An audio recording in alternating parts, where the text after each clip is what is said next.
Okay, how are you all? Start करें. Today also this is your first class, last class, third class. So afterwards again IDT, जय IDT हाँ, जय IDT ढाई ढाई तीन तीन घंटे. चलो. Anyways, भाई बहुत मुश्किल है क्लास में बैठना ढाई तीन घंटे. Anyways, so we have understood section number 143 subsection 12, which was the last section relating to our company audit sections. Now, in the previous class, we have also understood what are the other avenues available to you. Like you can be a valuer, you can be an insolvency professional, you can be a technical person in the NCLT and NCLAT, you can be arbitrary and conciliator. All those things we have understood along with the requisite qualification which you need to know. वो अपन बाद में discuss मतलब we have already discuss but we will write it at the latest stage. उसके बाद I think we were left on this thing है ना. This part we left ना. mediation and registered values, and this one we have done. Cost accountant as an expert, as a liquidator, as a appellate tribunal technical member, tribunal, and all those things, right? Okay. Now section number 247 says also that ki you can be which valuer, everyone? Registered valuer. As I already told you, registered values are being generally used in the entities which are in the process of revaluation of their fixed assets and property, plant and equipment. तो वहां पे भी along with the CAs nowadays you are also having, और ये जितने भी courses का names I am telling you right or not that day and today, these all are your post qualification courses. Right है नो. आप क्वालिफाई होने के बाद कर सकते हो ये courses like registered valuer, surveyor and loss assessor, treasury management, forex treasury management. All this courses you can do after getting qualified. उसके बाद क्या लिखा हुआ है कि cost accountant by the virtue of his qualification and experience is likely to be included in the list of qualified professionals to be acting as a what valuer. तो again यहाँ पे कोई पर्टिकुलर क्वालिफिकेशन नहीं है. Like we need how many years for becoming a technical member in NCLT? 10 years. And 25 years we need for?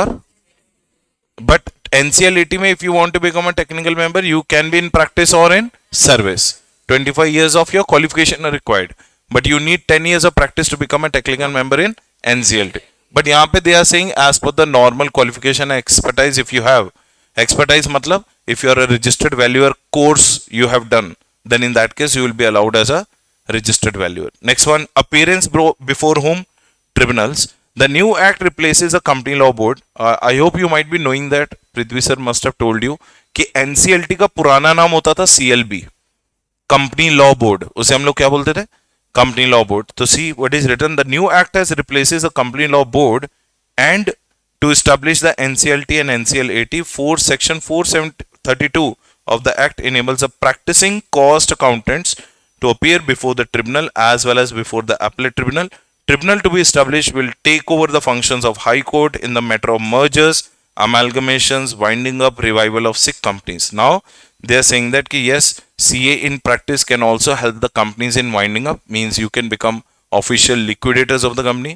You can also help the companies in the revival. What do you mean by revival? Let's say for example, if you were declared as a sick company by the government of India, what do you mean by sick company? You are financially solvent or insolvent, you are incapable of meeting your obligations, but later on again you turned your unsound position into sound position. So who will give you the certification that practicing CA can defend your case in front of NCLT and NCLAT, helping you in revival from being a which company? Sick company. So these are the new avenues which are applicable to you. You can help the companies in what? Mergers. क्या होते हैं mergers and amalgamations? कैसे होते हैं? What do you mean by mergers and amalgamations? Two companies are merging together. तो इसकी जो scheme of merger होती है and scheme of amalgamation, that is generally approved by the High Court. But nowadays High Court का that work has been given to NCLT and NCLAT. And being NCLT and NCLAT, now practicing cost accountants are now allowed to practice helping the people in companies that are doing in merger, amalgamations, revival and official liquidation of the company. So these are the various areas where you are going to be appearing in future as well. So next one is what? Mediation and conciliations. ये क्या होते हैं कि those people who want out of the court settlement means I don't want like court cases, I don't want legal proceedings to start against me. In such cases also you can go for what? Mediation and conciliation. Actually इसका नाम होता है arbitrary and conciliations. What is the name? Yes, it is known as arbitrary and conciliations, but arbitraries are also known as mediations. Like these are those judges or these are those people who sit outside the court and do not, if you do not want to go inside the court, because some people are very much image conscious. They don't want their name to be connected with illegal activities and all. They would like to go for the settlement out of the court. So that function also nowadays you can perform it, but again there is no particular qualification for the same. You can see that कि rules for this purpose are yet to be what? Notified. However, we may hope that कि role of cost accountants will be there. मतलब so far it is not allowed, but yes, it is to be notified. So please tell me the 10 rules nowadays you can play. अगर ये question आता है तो what are the other than cost audit you people can do? Can you be a technical independent director? You can become. You can also become a KMP, technical member of both NCLT and you can also represent the cases in NCLT and NCLATs relating to mergers, amalgamations, winding and revival of sick companies. You can become a mediator and conciliator. You can also become a registered valuer. You are now being added in the definition of what? Expert. So these are the various things which are the recent developments in our which profession? CMA profession, right? Now, ये हो गया अपने सारे roles which you can do. Now we have to concentrate on what? Liabilities part. Which part? Liability. पहले liabilities part में अपन companies act के liability करेंगे, फिर अपन इनकम टैक्स एक्ट के लाइबिलिटीज करेंगे, फिर अपन institute of chartered accountants of India के लाइबिलिटीज करेंगे एंड एनी अदर लाइबिलिटीज. तो now you have understood your roles and now you are going to understand your what? Liabilities. First of all let us do the two liabilities, liability under section 34 and liability under section 35. Let me tell you one thing, what is 34 and 35 का liability? बहुत simple सा है. Both the liabilities are connected with one document that is called what? Prospectus. How many of you have remembered the misstatement of prospectus? What do you mean by misstated prospectus? देखो, एक बहुत simple सा point you have to understand कि suppose this is a company and this is a public. The only thing which connects both of them is known as what? Prospectus. Prospectus is an invitation to the public for the securities of the company. Am I correct? It is a public invitation. अब public को आप prospectus issue कर रहे हो and in the prospectus you are demanding say for example 10,000 crore rupees. आप कितना पैसा उठा रहे हो public से? 10,000 crores. And you are telling a lies to them. You are telling the false information to them. You are telling the incorrect information to them. And you are telling the fraud information to them. So as a public, whether your interest will be there in the company or you will lose the interest. First of all, you will treat the company as a fraud company. Same is the case, Companies Act also treats these kind of companies as a fraud company, and all the persons who were associated with the issue of the prospectus will be liable to a penalty under section 34 and under section 35. पहले मैं बताता हूँ 34 की penalty क्या है. 34 का penalty है simple one penalty है. All will be treated as criminals and all will be liable to a penalty under section 447. ये हमेशा एक रूल याद करना, जहां पे भी वर्ड फ्रॉड आएगा ना, wherever the word fraud will come, who is always waiting for you? 447 section. Are you getting the point? तो क्रिमिनल प्रोसीडिंग्स में 34 सेक्शन है क्रिमिनल लाइबिलिटी. Which liability? तो if you were treated as a criminally liable company, तो all the promoters, directors, KMPs, even experts, including you, because you people also have been added in the definition of what? Expert. So all the experts, promoters, directors will be held liable under section 447. So that is the first penalty on us. Sir हमारे ऊपर penalty क्यों आएगी? हम तो professional है. भैया आप professional हो, you are a professional associated with company as an expert, and you are being covered in the definition of expert. So if directors and promoters will be liable under section 447, you will also be equally liable under section 447. That is a criminal penalty under section 34. अब आते हैं अपन civil penalty के ऊपर. Civil penalty भी इसके ऊपर ही है. अब मैं तुम्हें ना दोनों में डिफरेंस बताता हूं कि what you will see in the question and you will find the difference. Listen, there are 4 things I will tell you. Point number 1, You issued a misstated prospectus. What is the point number one? आपने एक false prospectus issue किया. Point number two, and that false or fraud information which you have given in the prospectus was material in nature. What in nature? मतलब आपने गलत prospectus issue किया और वो जो गलत इंफॉर्मेशन आपने दी, the false information what you have given, that was not immaterial, that was what? Material. What do you mean by material? Important और लेस सिग्निफिकेंट? मोर सिग्निफिकेंट और less significant? Very significant. And in these two cases if it is proved in the court of law, आपको 34 section की penalty लगती है. लेकिन point number 3, somebody believed it. somebody what? उसने आपकी वो false information के ऊपर बिलीव किया. Fourth point, bought what? Securities. Bought what? Securities. And fifth point, suffered a loss. What did he suffer? उसने आपकी इंफॉर्मेशन पे बिलीव किया, उसने उसके बिलीव के ऊपर सिक्योरिटीज खरीदे, शेयर्स खरीदे, and later on he suffered a what? Loss. इस केस में आपको 35 सेक्शन की पेनल्टी लगती है. कौन से सेक्शन की? तो टोटल 5 चीजें प्रूव होंगी कोर्ट में. पॉइंट नंबर 1, आपने फॉल्स इंफॉर्मेशन दी, वो फॉल्स इंफॉर्मेशन मटेरियल थी.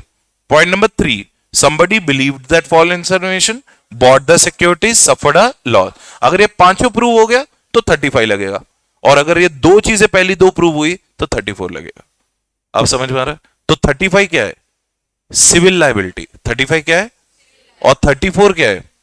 मतलब on the satisfaction of 2 points you will be criminally liable, and on the satisfaction of 5 points you will be civilly liable. अब sir civil liability की penalty क्या है? ध्यान से सुनना. 447 plus unlimited compensation.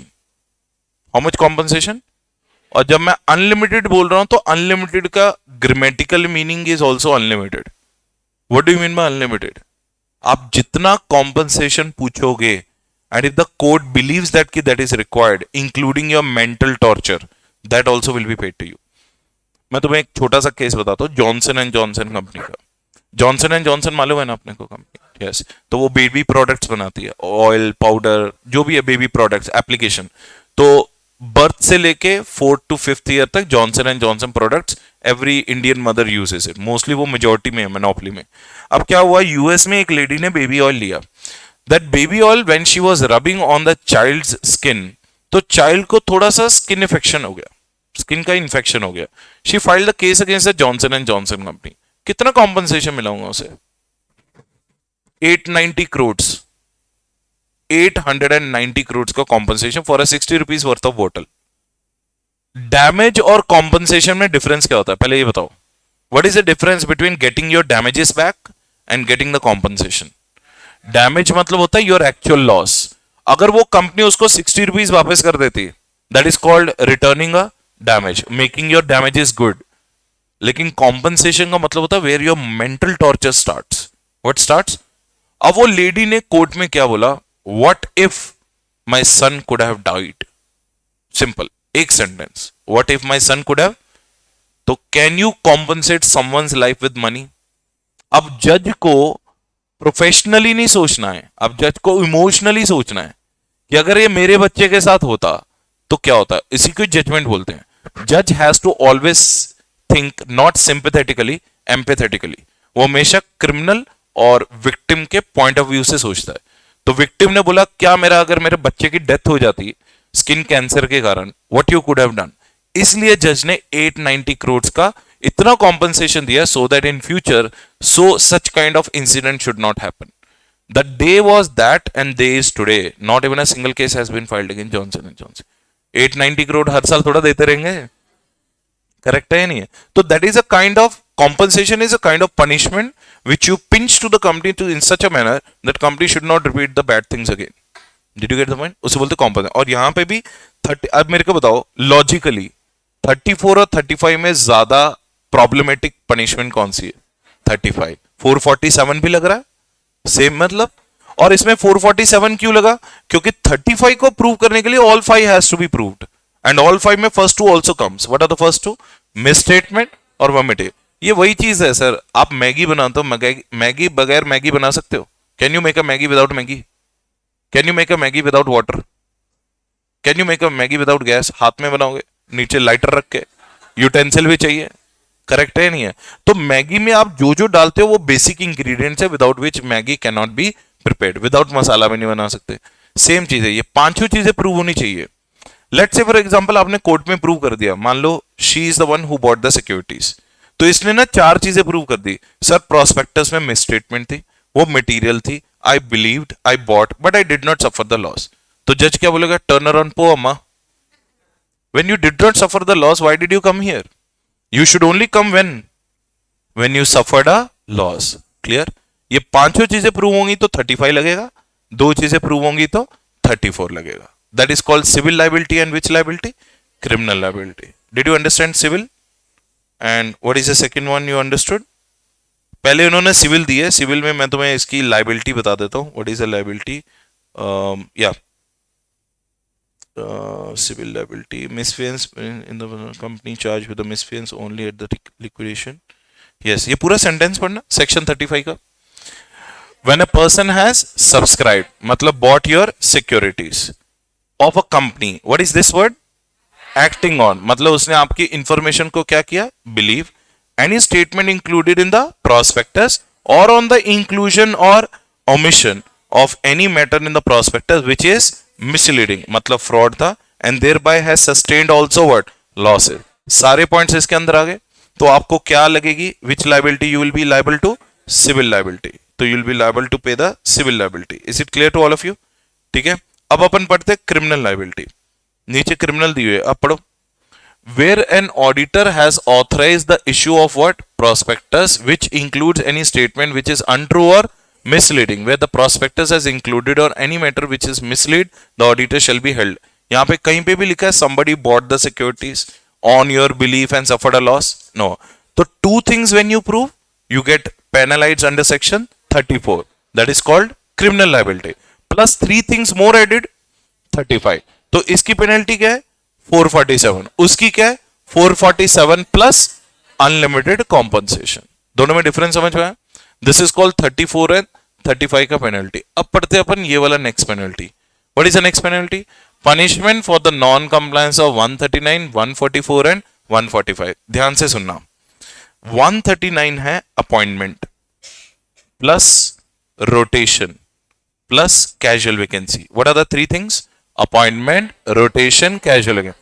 144, if you remember, in the 11th point of disqualification, I made you write prohibited services की list. am I correct? ये होगी prohibited services। 145 का मतलब होता है duty to sign audit report. 145 का मतलब क्या होता है? Duty to sign audit report. अब मेरे को तीनों सेक्शंस बताओ। What is 139? Appointment, rotation, casual vacancy. What is 144? Prohibited. What is 145? auditor violated any of these three sections. Any of these things. आपने 135, 39 में आपने rotation properly नहीं किया. You know the rotation. How many years you have to rotate? After 5 years, you can't work for next 5 years. That is rotation. Please tell me, what do you mean by duty to sign an audit report? You did not sign your audit report. It means, did you do your duty or you escaped it? Escape. What is 144? You as a statutory auditor not allowed to provide what? Prohibited service, but you provided it. तो तुमने क्या किया? Violation. अब देखो यहाँ पे penalty क्या है? पेनल्टी ध्यान से देखना, 25,000 है मिनिमम फाइन और मैक्सिमम में अमेंडमेंट आया। व्हाट इज मैक्सिमम में? 5 lakhs will be compared with 4 times the remuneration received. How many times? Whichever is lower. So tell me, what is the penalty on violation of 139, 144, 145? Minimum fine 25,000, maximum 5 lakhs, जिसको compare किया जाएगा 4 times of your remuneration whichever is lower. तो मान लो मेरी remuneration है 35,000, तो into 4 times makes it to 1,40,000 will be compared with 5 lakhs whichever is lower. तो बताओ मेरा फाइन क्या हुआ? Minimum 25,000, maximum 1,40,000. Suppose मेरी remuneration 2 lakhs है, 2 lakhs into 4, 8 lakhs. 8 lakhs or 5 lakhs, whichever is lower, 5 lakh. तो मिनिमम 25, मैक्सिमम 5 लाख। तो ये डिपेंड करता है मैक्सिमम के अंदर अमेंडमेंट आया। पहले ये मिनिमम और मैक्सिमम 25 एंड 5 lakhs होता था, ये 4 times into remuneration received has been added. ये हो गया one penalty. Remuneration received, that also will be counted, क्योंकि वो पेबल होगी ना. पेबल मतलब वो कंपनी की ऑब्लिगेशन है. Did you get the point? Now क्योंकि आपने वायलेशन किया है, if you are done the violation that doesn't mean that company will not pay you. That is your problem ना. तो कंपनी तो has to pay you the auditors remuneration, right? ठीक है. अब एक और पेनल्टी बताता हूं. Suppose there is an auditor and this auditor has done cheating. What he has done? Cheating is a Chinna brother of fraud. क्योंकि अगर अपन fraud word लिख देंगे ना तो 447 आ जाएगा. कौन सा सेक्शन? यहां पे आएगा 147. समझ रहे हो? फ्रॉड आया तो पेद्दा ब्रदर 447, चीटिंग आया तो चिन्ना ब्रदर 147. तो सेक्शन नंबर 147 क्या बोलता है कि if the auditor was caught cheating with whom? Share holder, with creditors and lenders, with income tax department and with company. Tell me the 4 names. आपने शेयर होल्डर्स के साथ चीटिंग करी, lenders के साथ चीटिंग करी, इनकम टैक्स डिपार्टमेंट के साथ cheating करी और कंपनी. तो भैया अब आपकी पेनल्टी यहां पे भी चेंज हो गई है. मिनिमम हो गया है 50,000 मिनिमम फाइन और मैक्सिमम में फिर से चेंज 25 lakhs और 8 times the remuneration received whichever is lower. How much everyone? Minimum 50. तो ऊपर कितना था मिनिमम? 25. यहां पे मिनिमम 50. मिनिमम 50. वहां पे मैक्सिमम क्या था? 5 lakhs 4 times the remuneration whichever is lower. यहां पे क्या है? इन केस यू फाउंड, ये रही वो वाली penalty which I told you 4 times वाली, और ये रही आपकी 8 times वाली पेनल्टी. यहां पे ये देख लो वर्ड यूज किया गया है डिसीव. अगर आप फ्रॉड वर्ड यूज कर दोगे तो डिसीव का मतलब होता है चीटिंग, तो 447 आएगा. ये आता है 147. तो ये वायलेशन ऑफ विच सेक्शंस है? 139, 144, 145 and this is 147. Section 147 violation नहीं है. सेक्शन 147 बोल रहा है कि if you will do fraud with these people, cheating with these people, तो 147 विल पनिश यू. तो 147 is a penalty section. Which section? Penalty. दोनों की पेनल्टी बताओ. 139, 144, 145 violation. Minimum 25, maximum 5 lakhs or 4 times, whichever is lower. And 147 says when I'm doing cheating, 50,000 or 25 lakhs or 8 times the remuneration, whichever is low. हाँ, एक और चीज add हुई है इसके साथ, और imprisonment up to 1 year और both. तो आपको जेल भी जाना पड़ेगा, may be up to 1 year. Clear है?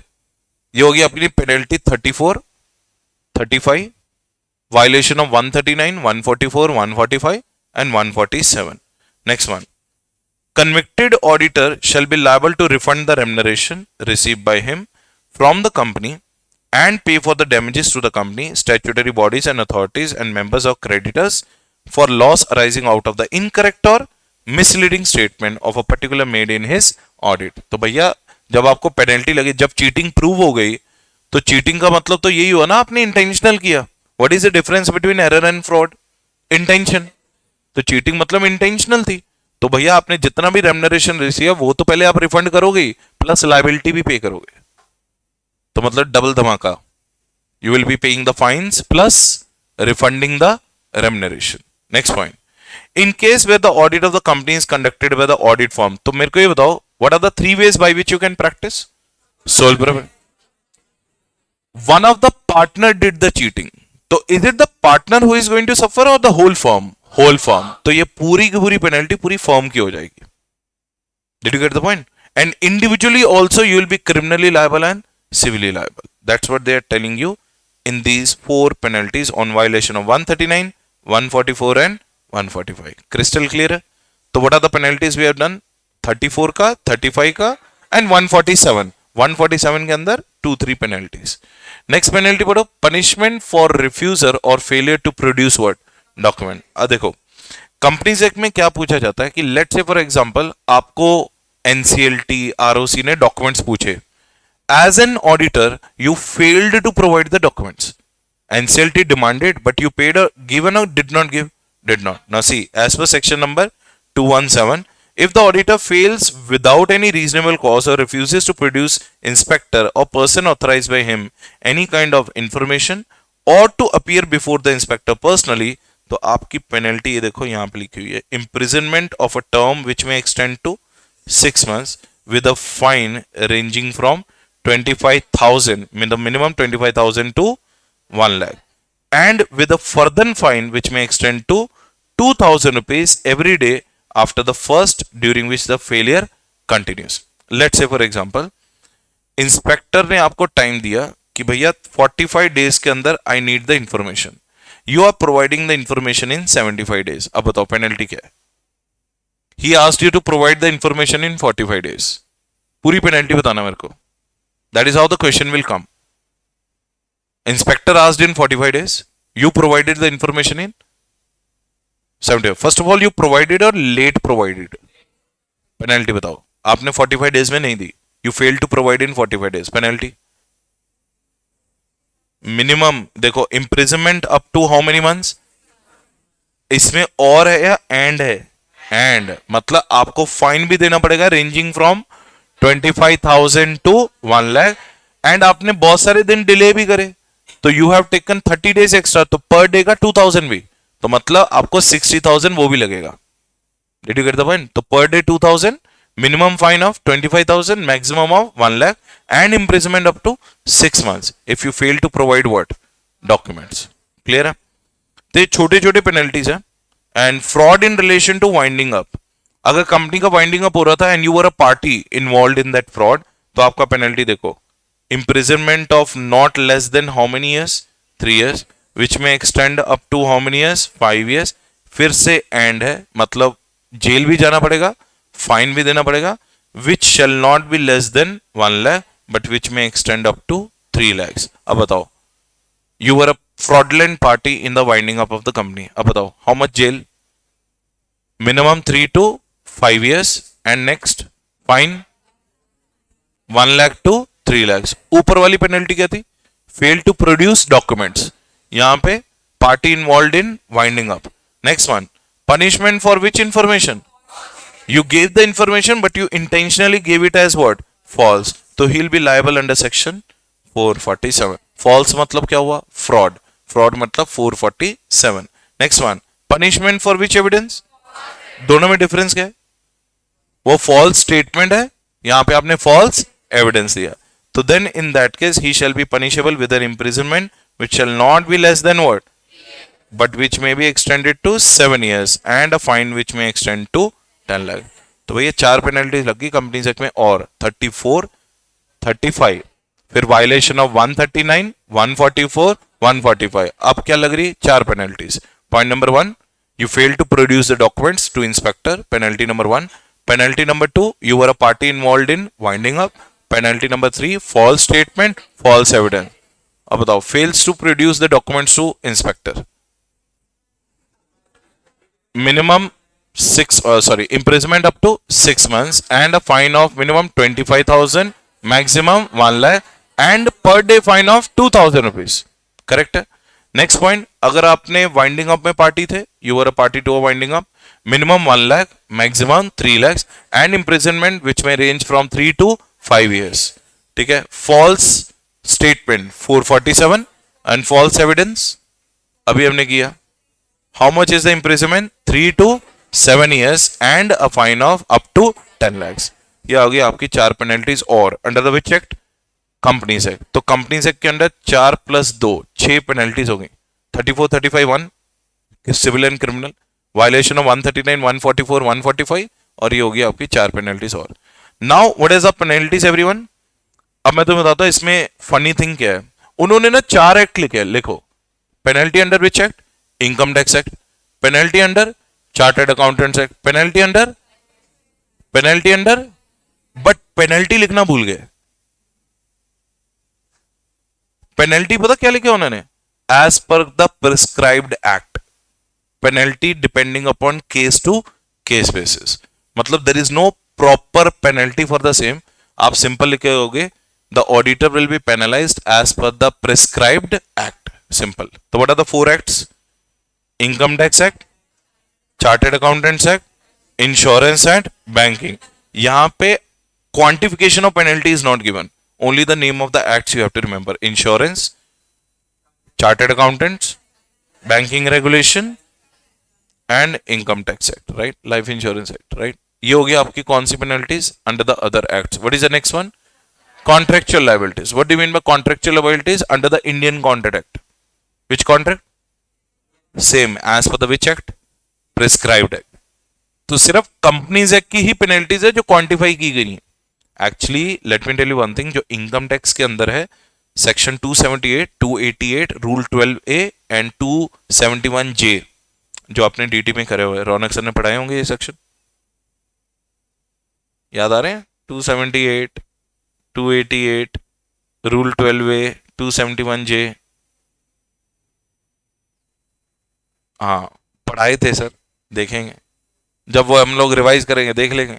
आयु करेंगे तो याद रखना, you don't have to do that, don't worry, you don't have to do that at least in auditing paper. Just simply remember under the which act? Income Tax Act 1961, prescribed under the Income Tax Act 1961. This is the figure you have to write in the examination. Contractual liabilities क्या हो गया आपके? What do you mean by contractual liabilities under which act? Indian Contract. With that, our chapter is over. Finally, company audit का concept is over. ठीक है, हमने लिखा कहां तक है लास्ट बताओ जल्दी. पहले वो 143 सबसेक्शन 12, 13, 14, 15. तो मतलब अपने को पहले तो रोल्स लिखने हैं, what are the new roles you can do, और फिर अपने को पेनल्टीज लिखनी है. तो जल्दी जल्दी लिख लेते हैं, जल्दी चलो जल्दी जल्दी लिखेंगे. उसके बाद प्रोफेशनल एथिक्स चैप्टर स्टार्ट करना है अपने को, बहुत इंपॉर्टेंट चैप्टर है प्रोफेशनल एथिक्स. प्रोफेशनल एथिक्स में यू विल अंडरस्टैंड दैट कि what cost and management accountant has gift for you, that you will come to know कि what that act says about you, right? चलो जल्दी लिखेंगे.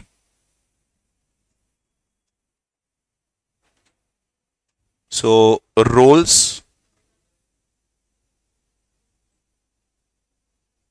of a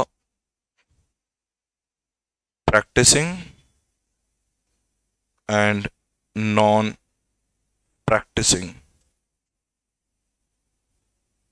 CMAs.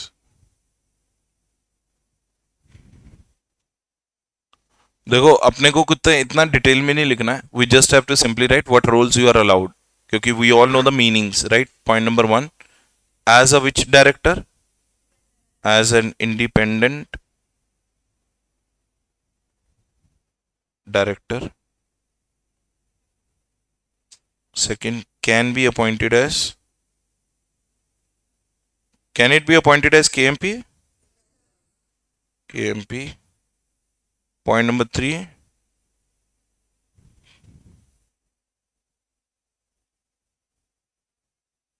can be a technical member. तो इसको दोनों को मर्ज कर देंगे अपन. Can be a technical member where and where? NCLT, in NCLT and in NCLAT. NCLT में what is the experience you need? I think 10 years. 10 years of practice, right? NCLT में 25 years as practice or employment, anything.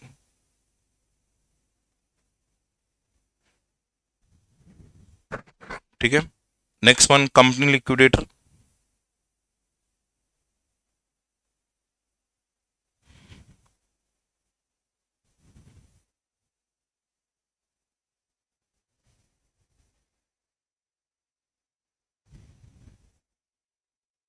As a company liquidator, having how many years? 10 years of experience. अच्छा, working as a company liquidator और representing the liquidation of the company दोनों different है. Company liquidator means you are helping the company in liquidation. Representing the case of liquidation means you are appointed as a representative just to defend the case. Both the points are different. Don't mix it. That will write at the end. ठीक है. तो can be appointed as a company liquidator with a minimum how many years of experience? 10 years. Fifth one, as an administrator.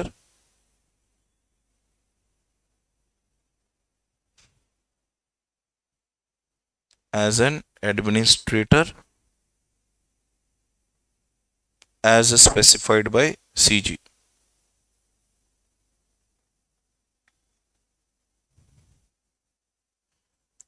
Six में included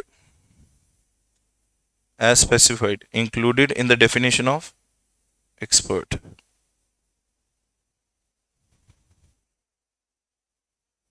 Under section 2 subsection 38,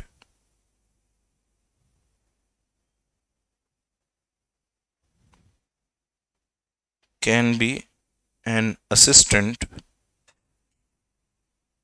to SFIO.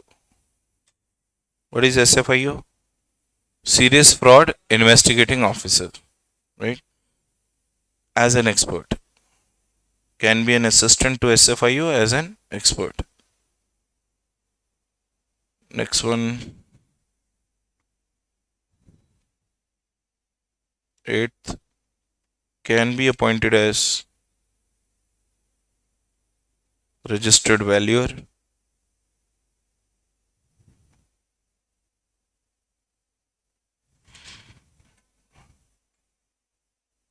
Ninth,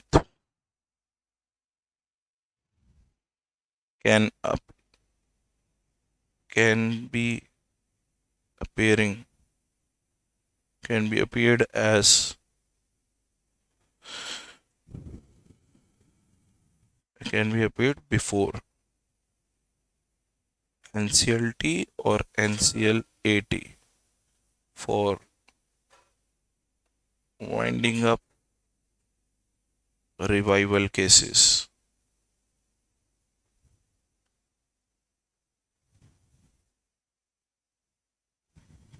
Can be a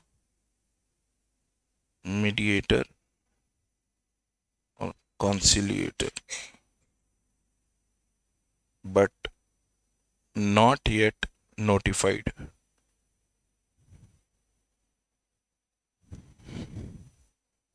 But not yet notified, right? Chalo. Now liabilities. Liabilities को अपन एक काम करते हैं, दो parts में divide कर देते हैं. Under companies act, under other act, correct. उसको डिवाइड करते हैं यहाँ पे अंडर, क्योंकि main penalties I think if they will ask under companies act only they will ask and other acts. Companies act में point number 1 under section 34, that is criminal.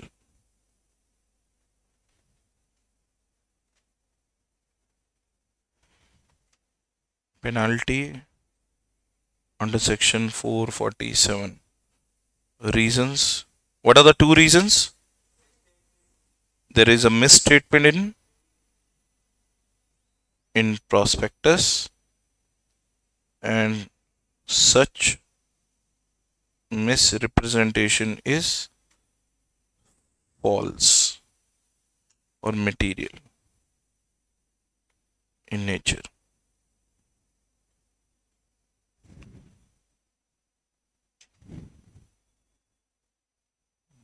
तो ये होगी इसकी penalty under section 447.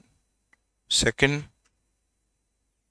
Under section 35, that is civil. Under section 447 plus unlimited compensation.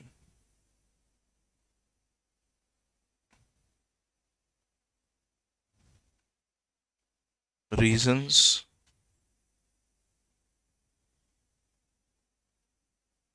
Misstatement in prospectus. Misstatement is material. Somebody believed it, bought securities, and suffered a loss.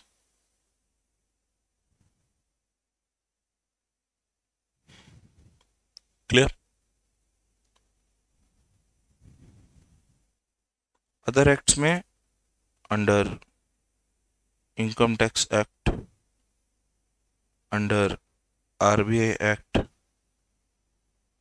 Under LIC act, under banking regulation act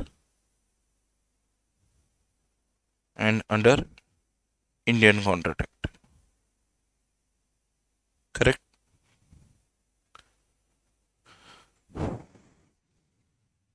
sir आपको handwriting समझ में आ रही है ना? कोई दिक्कत है तो बोल दो। और notes are proper, are you able to retain them? ठीक है, easy to retain.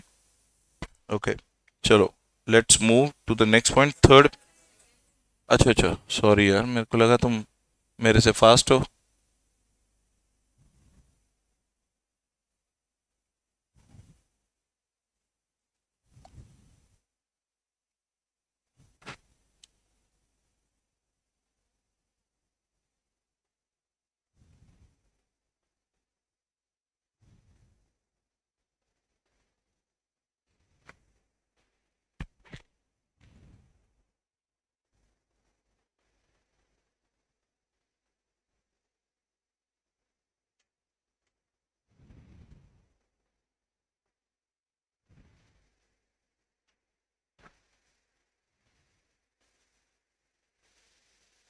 That actually brings an end to our basics chapter, right? Which you already had a little bit of information during your intermediate level as well. Written everyone? Noted? चलो, third one क्या थी? Violation of section 139, 144, 145. That is fine of minimum 25k, maximum 500k, or 4 times the remuneration received, whichever is lower.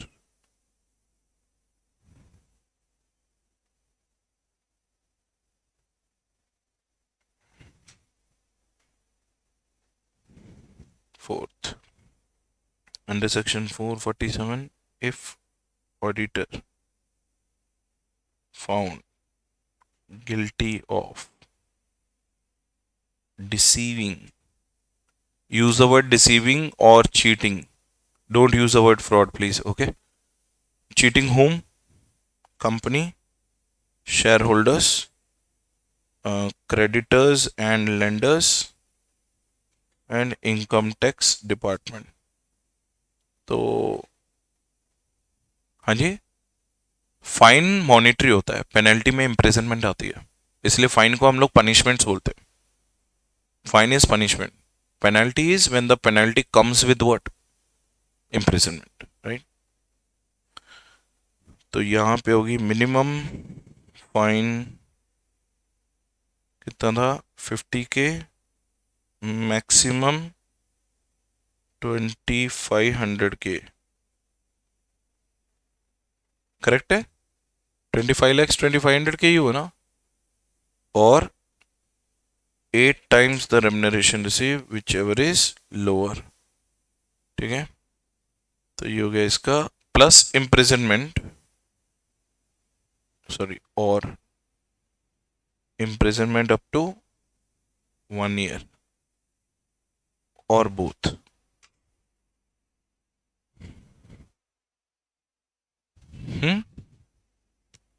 Cheating लिखा हुआ है deceiving के साथ. Income tax department नहीं, information technology department.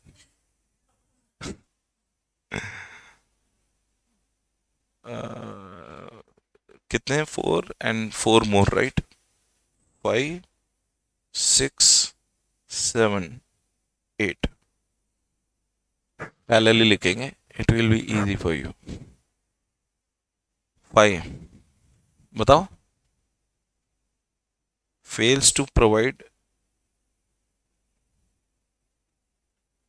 documents. Next, involved in fraudulent winding up.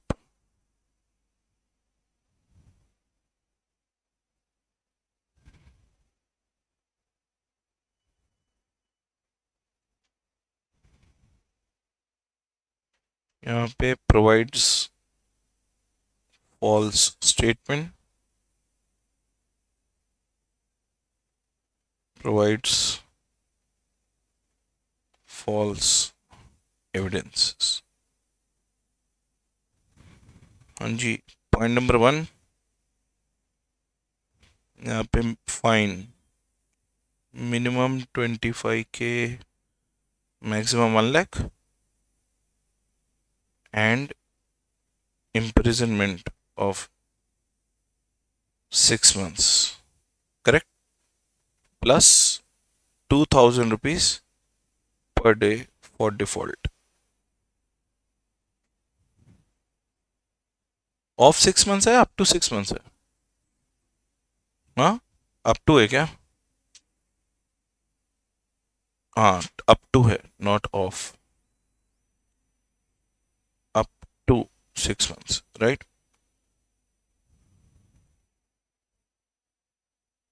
तो ये हो गया fine minimum maximum, this is up to 6 months. Okay, involve in fraudulent activity में फाइन कितना था? Fine 1 lakh to 3 lakhs, I think. Fine कितना था? हाँ, 1 lakh to 3 lakhs ना? Fine 1 lakh to 3 lakhs and imprisonment of minimum 3 years to 5 years.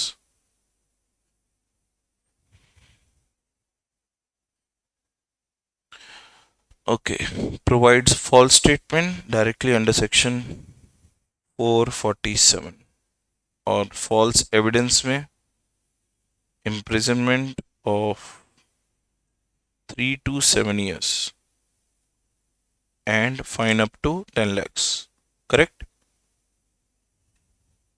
Fine up to है, of है? Last में up to 10 lakhs.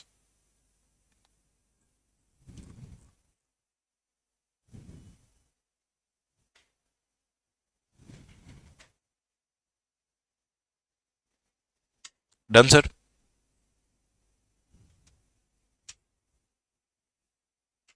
So that was all about your basics of cost audit, where you have understood everything about the company audit concept. I think partially we have done the whole company audit, which used to be the part of your intermediate portion.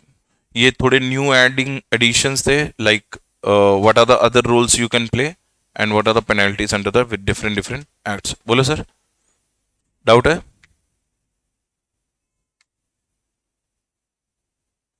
Done.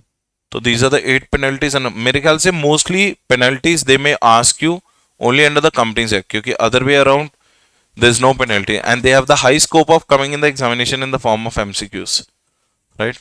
So make sure that you do realize it कि it is important. चलो next chapter start करें. बहुत ही important chapter है. The name of the chapter is known as professional ethics. Professional ethics होने के बाद अपन rules start करेंगे. That is a very giant chapter. उसमें अपने को बहुत सारे प्रैक्टिकल्स भी करने हैं, तो at least you will test the practicals also, like how practicals में कम, बहुत इजी प्रैक्टिकल्स होते हैं, डिफिकल्ट नहीं है. Simple value added statement calculate करना, नेटवर्थ कैलकुलेट करना, रेशियोज कैलकुलेट करना, ऑपरेटिंग एक्सपेंसेस, जीबी रेशियो, तो सिंपल प्रैक्टिकल. एक major practical which you have in your portion in CRA rules is waste multiplier. That is a very important topic. Waste multiplier मतलब company जब input output लेती है, like inputs are 10 and the output is 7, तो 3 is what? Waste, right? उसको multiplier करना, like that is one topic is very important, that is called waste multiplier. बहुत important concept है. उसमें जो practical आता है, if that practical question will come, it has to come for directly minimum 8 marks. Direct 8 mark का question और 5 minutes में solve कर सकते हो. That technique I'll tell you. ठीक है? Now, so that brings an end to our basics chapter. Let us first start with the now introduction of the chapter. What is the name of the chapter everyone? Professional ethics. बहुत simple chapter है, easy chapter है. Let me give you the first of all horizon of the chapter. ये chapter में अपन क्या करेंगे? This chapter will teach you कि how cost and management act, cost and work accountant act regulates you. So far, whatever we talk about the cost and management auditor, we always talks about the Companies Act, Companies Act, Companies Act. Now, in this particular chapter, you will understand Cost and Work Accountants Act 1959. उसमें आप ये पढ़ोगे कि what are the expectations from you, what are your basic fundamental principles of being a cost auditor. मतलब you are expected to be honest in the market, you are expected to be sincere in the market, you are expected to maintain confidentiality relating to your client. Let me give you a very simple example. Let's say for example आप Vizag steel plant का audit कर रहे हो, ठीक है, and Vizag steel plant का audit करते करते you involve too much in their manufacturing process का एग्जामिनेशन.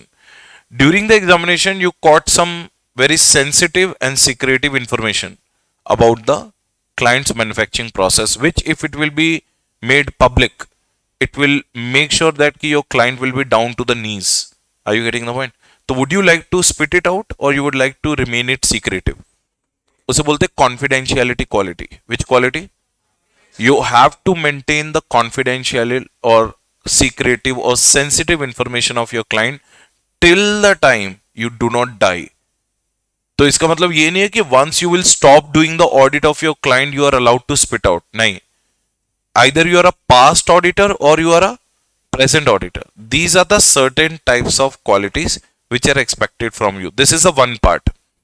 फिर अपन करेंगे इसमें दो schedules. How many schedules? Two schedule. Actually क्या है, cost and management accountant act is divided into two schedules. Two schedules में क्या होता है, schedule number 1 and schedule number 2. Schedule number 1 में there are so many clauses which are written under which you will be guilty of professional misconduct. What do you mean by guilty of professional misconduct? If you will be doing this or if you will be doing that, then the schedule 1 is going to punish you. Then there comes the schedule 2. If you will do this and if you will do that, schedule 2 is going to punish you. Sir ये schedule 1 schedule 2 कहाँ लिखे हुए हैं? अपने cost and work accountants act में लिखे हैं. जैसे say for example, जब आप किसी न्यू ऑडिट को एक्सेप्ट करते हो, let's say for example you were appointed as an auditor of Jindal steels limited, ठीक है, before you somebody else was the auditor, am I correct? You replacing somebody else. तो make sure that as a new auditor you should first communicate in writing with the which auditor? Previous auditor, past auditor. अगर आप उससे communicate नहीं करते हो in writing and without communicating to the old auditor you accepted the assignment in the company, so you are guilty of professional misconduct. What do we call it as? Guilty of वैसे ही अपन करेंगे, there are some occasions where you will be guilty of other misconducts. Suppose you are sharing your fees with somebody. You are not allowed to share your fees even. And you should not share someone's money also. You are not allowed to enter a partnership with some people. You should communicate with the previous auditor. All these are the cases which you should not do. That list of clauses we have to learn. And that is divided into schedule 1 and schedule 2. And let me tell you, schedule 1 is little bit less strict as compared to schedule 2. Schedule 2 directly is connected with your practice. और इसमें हम लोग करेंगे professional misconducts and other misconducts and some for the members in practice, some for the members in service. So this chapter is not only covering the practicing CMS, it is also going to cover member CMAs, मतलब those who are in employment. So they are not going, CMA Act does not only punish you because you are a COP holder, it punishes the normal CMA who is doing a job. If the CMA Institute will come to know कि you are doing this disgraceful activity due to which the CMA Institute's name is going down, then in that case you will have it from CMA Institute. And that CMA Institute will tell you there are so many bodies like Board of Discipline, Disciplinary Committee, and you won't believe they do take these things very seriously. Practically भी बता रहा हूँ. अगर मैं तुम्हें ना एक CA Act दिखाता हूँ, if it is possible, I'll show you the professional misconducts.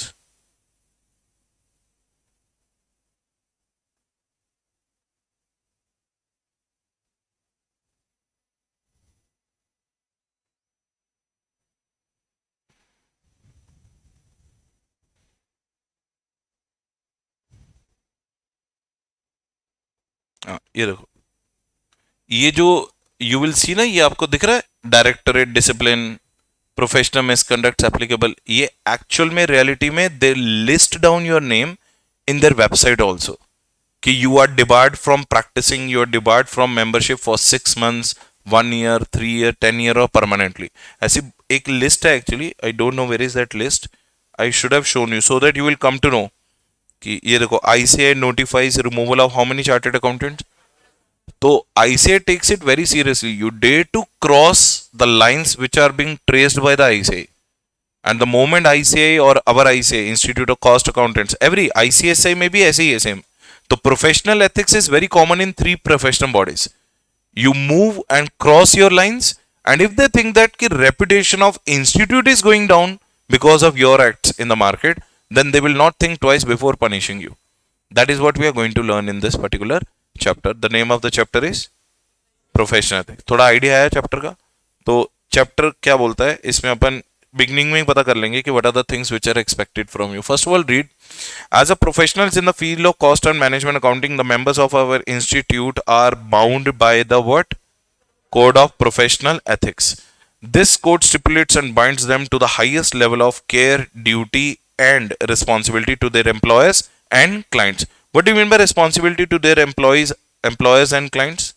मतलब, is this chapter covering only practicing CS or non-practicing? Non practicing क्या करता है? प्रैक्टिस या जॉब?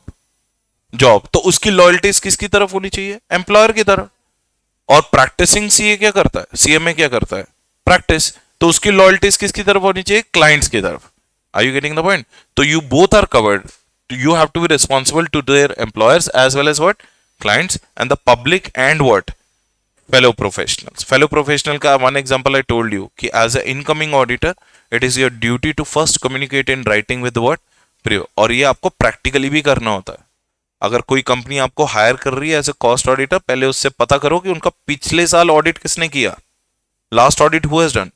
तो आपकी रिस्पॉन्सिबिलिटी, आप एक लेटर भेजोगे, नो ऑब्जेक्शन लेटर. अगर उसने साइन करके आपको वापस भेजे, then only you can accept it. क्योंकि if that person is having the objection, let's say for example his cost audit fees is not being paid, that's the reason he resigned. Don't you think that the same thing may happen with you as well? So it is your responsibility that prevention is better than cure, na? So that is what the CMA Institute asks you to do that. So all these things are rules and regulations which you have to follow. The objectives of the accountancy profession are to work to the highest level of professionalism and to attain the highest level of performance and generally to meet the public interest. These objectives are as follows. Read the objective number 1. देखो सीधी सी बात है, मैं तुम्हें एक छोटा सा question पूछता हूं, ध्यान से आंसर देना. Why do people go to a CA, CS and a CMA for getting their financial compliances and cost related issues resolved? Why do they approach them? क्योंकि हम ही 3 है मार्केट में जो अपनी अपनी फील्ड में एक्सपर्ट है. As a chartered accountant, we are experts in what? Financial field. हमें financial doctor बोला जाता है. As a cost accountant, you are expert in the field of manufacturing, costing, and as a CS, you are an expert in the field of laws and compliances. आप उसमें expert हो. तो अगर किसी को law related issue आता है, तो वो practicing CS के पास जाएगा. अगर costing, manufacturing relating cost optimization issue है, तो he will go to whom? Practicing CMA. और अगर financial related issue है, he will go to what? CMA. That is what the credibility, trust and confidence they have on us. So what is the objective number 1 of the institute? Read. Credibility in information and information system. Second one, professionalism identified by whom? Employees, client and other interested parties. अब ये जितने भी अपने employer, अच्छा मेरे को ये बताओ, आपको इतनी अच्छी सैलरी क्यों मिलती है आफ्टर गेटिंग क्वालिफाइड? क्योंकि that employer also knows that कि you have done a lot. आपने कॉस्टिंग पढ़ा है, आपने फाइनेंस पढ़ा है, आपने मैनेजमेंट पढ़ी है, आपने अकाउंटिंग पढ़ी है, आपने ऑडिटिंग भी पढ़ी है, आपने बहुत कुछ पढ़ा है. इतने 19 सब्जेक्ट्स ऑलमोस्ट आप कंप्लीट करके एक प्रोफेशनल कोर्स में आ रहे हो. Did you get the point? And after that he thinks that कि you are an expert in that field. तो they have a trust on you. They expect something from you. What do they expect? Loyalties. They expect sincerity. They expect what? Honesty from you. Right? That is what the second point. Read the second again. Professionalism is identified by whom? Employees, clients and other interested parties. तुम सोच के देखो यार, एक बंदा मेरे पास loan लेने के लिए आता है, मेरे को बोलता है कि सर मेरे को 100 करोड़ का लोन दिलवा दो, कैश क्रेडिट का लोन. अब मालूम है वो बैंक के पास क्यों नहीं गया डायरेक्टली? क्योंकि ही डज नो दैट कि bank will believe the project report made by the practicing CA only. अगर हम उसका प्रोजेक्ट रिपोर्ट बनाएंगे उसके नीचे अपना साइन और स्टैम्प करेंगे, that gives the level of assurance to the home bank to grant a loan to home client. तो इसलिए क्लाइंट डायरेक्टली बैंक के पास नहीं गया, वो पहले हमारे ऑफिस में आता है। Did you get the point? तो आप सोच के देखो कि so many people believe your signature, तो आपकी सिग्नेचर की पावर कितनी है। That is what you have to understand. Read the third point, quality of service carried out to be the what highest standard of performance. इसीलिए अपने exam tough क्यों होते हैं, ताकि आपको यह बताया जाए कि भैया not everyone can become CA, CS और सीएमए। और ये फैक्ट आपको भी पता है। कितने दोस्तों के साथ आपने फाउंडेशन में एंटर किया होगा, फिल्टर होके किस में आए, इंटर में, फिल्टर होके किस में आए, फाइनल में। अब फाइनल में ये वो फेसेस नहीं है which you are seeing since foundation, except few faces. और फाइनल के बाद भी you won't be able to see all of you at one point of time. Some of you will fail, some of you will pass. That's a very bare fact, I am not telling a lie in that, am I correct? तो ये क्यों tough exams किए जाते हैं, why revisions are taking place. आप क्या 2016 portion को replace करके 2020 में ऑटोमेटेड ऑडिट, ये फोरेंसिक ऑडिट, ये इंट्रोड्यूस क्यों किया गया? So that you will be aware about the market opportunities and what market is waiting for you to come out as, right? What is the last one? Confidence that there is a framework of professional ethics to govern the provision of। एक client को क्या होता है, उसको confidence होता है कि भैया मैं अगर सीए के ऑफिस में जाऊंगा और मेरे को अगर 10 लाख टैक्स की जगह 3 लाख टैक्स पे करना है, तो I know that a bloody chartered accountant is able to solve me to save my 7 lakhs of taxes which he can't. उसको धंधा करना आता है, उसको बिजनेस करना आता है, उसको प्रॉफिट कमाना आता है, लेकिन उसे प्रॉफिट के ऊपर टैक्स सेव करना नहीं आता। उसके लिए वो किसके पास जाता है? सीए के पास जाता है। और वो सीएमए के पास क्यों जाता है? मेरे को पेंसिल बनानी आती, लेकिन इसकी कॉस्ट को ऑप्टिमाइज कैसे करूं, वो कौन बताएगा? सीएमए।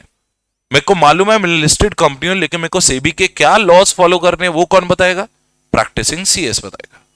समझ रहे हो? तो हर एक प्रोफेशनल से एक्सपेक्टेशंस होती है। क्या एक्सपेक्टेशंस होती हैं? लास्ट पॉइंट पढ़ो, confidence that there is a framework of what professional ethics to govern the provision of what, कि मतलब whatever the services you will provide me, हमें कॉन्फिडेंस है कि you are going to provide me at the best, और you should provide the best. For that institute has brought this chapter called professional ethics, ताकि you should know that कि what are your do's and what are your don'ts. क्या आपको करना है practice और job में जाके, और क्या आपको नहीं करना है, एज सिंपल एज दैट। तो this chapter is purely based upon your ethics and qualities which you have to maintain, correct? Now let us understand the first quality which is expected from you. What is the first quality everyone? Integrity. Integrity का मतलब होता है honesty, sincerity, straightforwardness. What is the meaning? Honesty, sincerity. So we expect that कि you should be honest to your work, you should be sincere towards your duties, and you should be straightforward if something is happening. That is the example of 143 subsection 12. आपने जैसे ही fraud को देखा, आपने किसको report किया? Audit committee और board को report किया with in 2 days when the fraud amount was less than 1 crore, and if it was more than equals to 1 crore, हमने वेट किया 45 days to give them a reply and we reported it to secretary of what? MCA. अब एक बताओ, ये बताओ, did you keep your mouth shut or you straightforwardly send to the authorities? Straightforward. तो आपसे integrity expect की जाती है. What is expected? इंटीग्रिटी मतलब ऑनेस्टी, सिंसेरिटी, स्ट्रेट फॉरवर्ड. ये तीनों वर्ड याद कर लो. What is the second thing is expected from you? Objectivity. Objectivity का मतलब होता है impartial and unbiased attitude. Which attitude? So it means you should keep yourself 100-meter distance if your client is going to provide you any kind of favors and gifts. You should not be near to that. क्योंकि if he is giving you the favors and gifts today, it means he is going to ask it tomorrow. Return the favor. तो at that point of time you will be under the influence. तुम्हें क्या लगेगा, अरे यार इसने मेरी help करी थी, अब मेरे को इसकी हेल्प करनी चाहिए, and you will compromise your objectivity. तो always maintain the impartial and unbiased attitude. उसे हम लोग बोलते क्या? Objectivity. थर्ड क्या है? Competence. तो it's something which you need to keep on polishing. अब मैं तुम्हें एक सिंपल सा आइडिया बताता हूं जो मेरी जनरेशन ने सबसे ज्यादा डिफिकल्टी फेस करी है. आप बिलीव ही नहीं कर सकते. मैं जब क्वालिफाई हुआ 2013 में, उस टाइम पे मैंने जब क्लियर करा था कंपनीज एक्ट 1956 किया था. पहले मैंने उसे पूरा रीड करा, समझा, फिट किया, एग्जाम लिखे. जिस दिन मैं एग्जाम देके बाहर आया, 1 अप्रैल को नोटिफिकेशन आती है, companies act 1956 is replace by companies act 2013। तो भैया सारा फ्लश आउट करना पड़ा और दोबारा से मैंने नया कंपनी से पढ़ा after becoming a chartered accountant. सोचो कि learning is a never ending process. Second दूसरा शॉक मेरे को लगा 1 जुलाई 2017 को जीएसटीआर। हम लोग अच्छे खासे VAT return, service tax return, custom return, ये सब में एफिशिएंट थे। गवर्नमेंट ने क्या कर दिया, जीएसटी। भाई उस दिन भी पूरा जो पूरी लाइफ टाइम की नॉलेज थी वो पूरी जीरो हो गई।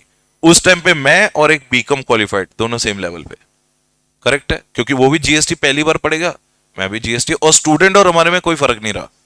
तुम भी जीएसटी फर्स्ट टाइम पढ़ रहे थे, डेफिनेशन ऑफ सप्लाई, मैं भी। Are you getting the point? और थर्ड हमें फाइनेंशियल शॉक लगा जब ये अमेंडमेंट्स आनी शुरू हुई बीच में, क्योंकि 2013 एक्ट तो आ गया लेकिन बहुत सारी अमेंडमेंट्स आई। तो ये क्या प्रिटेंड कर रहा है? What is this pretending to you? You always have to be what, competent enough to adaptable to the changes. अगर आप आज मार्केट में अपडेटेड नहीं हो और अगर आप आउटडेटेड हो, you are out of the market. अगर आप क्लाइंट को ये बोलते हो कि मेरे को जीएसटी का, देखो सिंपल सी बात होता है, जब आप मार्केट में बाहर आते हो ना, याद रखना तुम्हारे फोरहेड के ऊपर इंटेंजिबली लिखा हुआ है कि तुम प्रोफेशनल हो। क्लाइंट तुम्हारे पास प्रॉब्लम लेके आएगा, client will not think twice कि whether you know the solution of that problem और not, he wants a bloody solution, that's it. And you are not expected to open a book in front, sir एक minute, हाँ Rohit sir के notes पढ़ लूं मैं, अरे हाँ I am integrity, ऐसा नहीं बोलना, समझ रहे हो? मेरी पेनल्टी है, उन्होंने पूछेगा सेक्शन नंबर 143 सबसेक्शन 1 का नोटिस आया, सेक्शन नंबर 143 सबसेक्शन 3 में एस्केपिंग असेसमेंट का नोटिस आया, मेरे को 154 के अंदर रेक्टिफिकेशन करनी है, तो you should be very much answerable on the spot, and that you can do only if you are competent and skillful even after getting qualified. तो CA क्लियर करना is not the criteria, CMA clear करना is not the criteria, अपनी knowledge को update रखना is the criteria.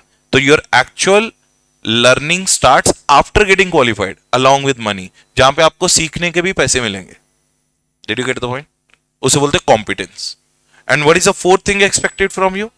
इसके बारे में हमने अभी डिस्कस किया था कि so many times you will come across so much of sensitive, confidential, secretive information of your client. तो be it you are a present auditor or be it you are a past auditor, you are expected to maintain it throughout. गलती से भी आपके मुंह से the sensitive information should not vomit it out, spit out नहीं होनी चाहिए. There are only two circumstances under which you can open up your mouth about the sensitive information of a client. Point number 1, with the prior permission of the client. Point number 2, if it is a statutory requirement or question of law. अगर legal requirement है तो आपके ऊपर भी तलवार लटकी हुई है, then you are allowed to open up your mouth because you have to save yourself first. तो either prior permission of the client or there is a question of law, statutory requirement. These are the two cases under which you can break the D point. What is D? Confident. And the last but not the least, तो भैया आपसे professional behaviour expect किया जाता है कि when you are dealing with the outside world, people should respect you because of your behaviour. तो you should not be appearing independence in mind, you should be appearing independence through your appearance. आप अच्छे एक professional, अब मैं अपने office में ऐसे नहीं जाता, जब मैं ऑफिस में जाता हूं तो प्रॉपर अपना सेटअप होता है. मैं कहने का मतलब प्रॉपर फॉर्मल्स पहन के जाना, शूज पहनना, ये वो पहनना. जब अपन क्लास लेने आते तो थोड़ा सेमी कैजुअल हो सकते हैं because that is something a different field. जब हम लोग क्लाइंट्स के पास जाते हैं, बैंक्स के पास जाते हैं, जनरल मैनेजर से बात करते हैं, बड़े बड़े क्लाइंट्स के एमडी, सीईओ, सीएफओ से बात करते हैं, you can't go that much casual over there. What is expected from you is professional. और professional behaviour is not always like your personal choice, it is the reputation of the institute which is in your hands. Dare you provide the unprofessional behavior, institute is watching you. इसीलिए institute ने ये act बनाया ताकि आपको ये पता चले कि after getting qualified you are not a free bird, we are always watching you. The moment we'll get any kind of complaint as an institute कि you broke your integrity, confidentiality, objectivity, competence and professional behavior, you will be penalized under the board of discipline और आपका COP और membership number दोनों cancel कर दिए जाते हैं. so that you will not be able to serve as an employee and not able to serve your clients. Simple. So ICMI Institute is very strict in that. So tell me, what are the 5 qualities expected from you? Integrity, objectivity, competence, confidentiality, professionalism. ठीक है? तो these are the 5 things which are expected from. Done? तो ये topic का जो main core है वो अपने को यहां से स्टार्ट होगा. ये हमने ऑलरेडी पढ़ा हुआ है 143 सबसेक्शन 3. तो आपकी ड्यूटी क्या है? अभी मैंने कॉन्फिडेंशियलिटी में बताया ना, if the fraud amount is less than what 1 crore, तो आप किसको रिपोर्ट करोगे? Board of director. पहले ऑडिट कमेटी को, नहीं है तो board of director within 2 days. और अगर वो fraud greater than equals to 1 crore है तो पूरा सेक्शन नंबर 143 आपके सामने है. इसमें अपने को सिर्फ एक्स्ट्रा चीज क्या करनी कि आपको रिपोर्ट क्या क्या करना है. What is the first thing you report? Nature of fraud with description. उसने फ्रॉड कौन सा किया with detail. Second thing, approximate amount involve and parties involve and following disclosure are required to be. ये तो ऑडिटर रिकॉर्ड करेगा. This is whose duty? This is auditor's duty, but this is management's duty. अपनी board report में भी आपको इसके बारे में डिस्क्लोज करना है. What you have to disclose? Nature of fraud with description, approximate, मतलब जो हमें ऑडिट ने बताया, ऑडिटर ने बताया, that amount, parties involve, if remedial actions taken और not, additional, and last one. क्योंकि ये दोनों किसकी रिस्पॉन्सिबिलिटीज हैं? ये दोनों मैनेजमेंट की रिस्पॉन्सिबिलिटी. ऊपर 3 मेरी है. मैं तुम्हें बताऊंगा फ्रॉड कितना था, वो कैसे हुआ और पार्टी कौन इन्वॉल्व है. लेकिन आपने रेमेडियल एक्शन लिए या नहीं लिए, उसमें मेरा इन्वॉल्वमेंट नहीं है. That is whose responsibility? Management. तो ये सेम वही चीज है जो हमने अभी अभी पढ़ी है. Section number 143, 12, 13, 14 and 15. अगर नहीं किया तो पेनल्टी. पढ़ो 15 में पेनल्टी क्या थी? 143 सब सेक्शन 15 की penalty 5 lakhs in case of unlisted company, sorry listed company, and 1 lakh in case of, किसके ऊपर है ये? ऑडिटर के ऊपर है. अब मेरे को ये बताओ, यहां पे आपकी कौन सी क्वालिटी दिखती है? कॉन्फिडेंशियलिटी, इंटीग्रिटी या ऑब्जेक्टिविटी? सारी क्वालिटीज हैं यहां पे. You are competent enough to detect the fraud. आपने उसे डिस्क्लोज किया तो आप स्ट्रेट फॉरवर्ड थे, तो इंटीग्रिटी हुई. You are not influence by the client, तो आपने इम्पार्शियल और अनबायस्ड एटीट्यूड मेंटेन किया. You are showing your professional behaviour, and most importantly, हाँ, लेकिन यहां पे आपने, अगर ये सेंसिटिव होता तो you could have talked directly to the employ instead of spitting it out to the central government. लेकिन याद रखना. अब बताओ मेरे को ये बताओ, मैंने सेक्रेटरी ऑफ एमसीए को ये फ्रॉड क्यों रिपोर्ट किया? If the fraud amount is greater than equals to 1 crore, हम लोग किसको रिपोर्ट करते हैं? गवर्नमेंट को. सर गवर्नमेंट को रिपोर्ट करा तो मैंने कॉन्फिडेंशियलिटी ब्रेक कर दी ना. स्टैट्यूटरी ऑब्लिगेशन है, क्या करूं?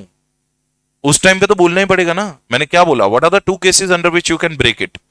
या तो प्रायर परमिशन ऑफ क्लाइंट. इसीलिए जब fraud amount less than 1 crore था तो गवर्नमेंट भी बोली हमें रिपोर्ट मत करो, सीधा डायरेक्टली जाओ audit committee and board of director को रिपोर्ट कर दो with in how many days? 2 days. Your work is done.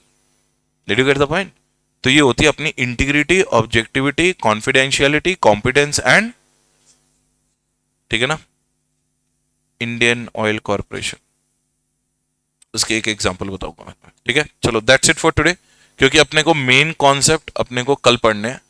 Punishments ये तो पता ही होंगी. पनिशमेंट 447, फिर आगे पनिशमेंट आ रहे हैं. आप भी अभी करे हमने, क्या है फालतू. यहां से अपने को मेन कोर्स शुरू होगा. ये देखो, this is what I was talking about. Schedule 1, schedule 2, that core. But I will make you write in charts. Proper एक चार्ट सिस्टम में बताऊंगा. ठीक है. See you guys tomorrow. Thank you. कल मिलते हैं.